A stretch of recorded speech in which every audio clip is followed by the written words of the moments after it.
வந்து ஆடியன்ஸோட ரெஸ்பான்ஸ் எப்படி இருக்குன்னா அந்த படத்தையே பார்த்துட்டு படத்தையே கலாய்க்கிறானுங்க உள்ள உட்காந்துட்டு என்னடா படம் அப்படின்ற மாதிரி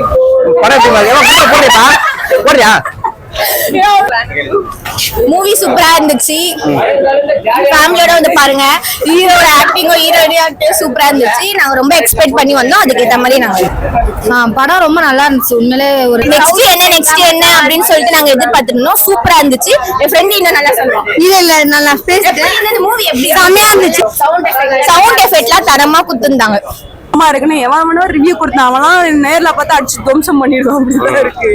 அந்த டீசரை பாட்டு வந்து பார்த்தா இந்த படத்துல நடிச்ச ஆர்டிஸ்டோட பெர்ஃபார்மன்ஸ் எல்லாமே சூப்பரா பண்ணிருக்காங்க. கேமியோ கரெக்டா கொடுத்திருக்காங்க. ஹீரோயினோட பெர்ஃபார்மன்ஸ் சூப்பரா இருக்கு. மற்றபடி நல்லா எல்லாமே ஆர்டிஸ்ட் சூப்பரா நடிச்சிருக்காங்க. அவங்களுக்காக நீங்க சப்போர்ட் பண்ணலாம்.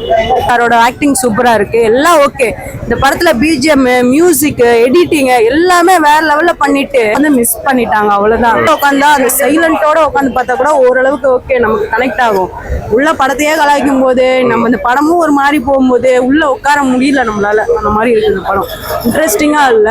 யாருக்காவது இந்த படம் இன்ட்ரெஸ்டிங்கா இருந்துச்சுன்னா வந்து பாருங்க. டீசர் பாட்டு பாருங்க. உங்களுக்கு பிடிச்சா வந்து பாருங்க. நான் இந்த படத்தை சஜஷன் பண்ணவே மாட்டேன். படம் வந்து ஒன் டைம் வாட்ச் எல்லாத்துக்கும் இன்ட்ரெஸ்டிங்கா வந்து பாருங்க. என்ன சொல்லனே தெரியல ப்ரோ. எனக்கு என்னன்னா அந்த படம் பார்க்கும்போது ஸ்டார்டிங் என்னடா ஒண்ணுமே புரியலையே அப்படிங்கிற மாதிரிலாம் இருந்தது. போக போக கிளைமேக்ஸ்ல கொடுத்த எக்ஸ்பிளனேஷன் ரொம்ப நல்லா ரொம்ப டிஃப்ரெண்டா இருந்தது. எதிர்பார்க்கவே இல்லை அந்த எக்ஸ்பிளனேஷனை. படம் வந்து எனக்கு ஒரு சீன் தாண்டி எனக்கு அந்த ஹீரோவோட ஆக்டிங்லாம் அவன் பயப்படுறதை தாண்டி எனக்கே வந்து ஒரு செகண்ட் நம்மளுக்கும் இதே மாதிரி சைக்காலஜிக்கல் ப்ராப்ளம் இருக்குமோ, நம்ம இந்த இடத்துல எல்லாம் பயந்துருக்கோமே அப்படிங்கிற அளவுக்கு யோசிக்க வச்சது. ஸோ அவரோட ஆக்டிங் அந்த அளவுக்கு சூப்பரா இருந்தது.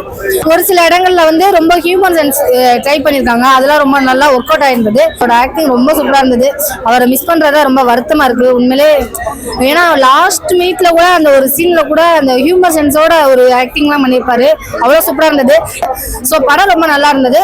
சூப்பரா இருக்கு. எல்லாரும் தேட்டர்ல வந்து பார்க்கலாம்.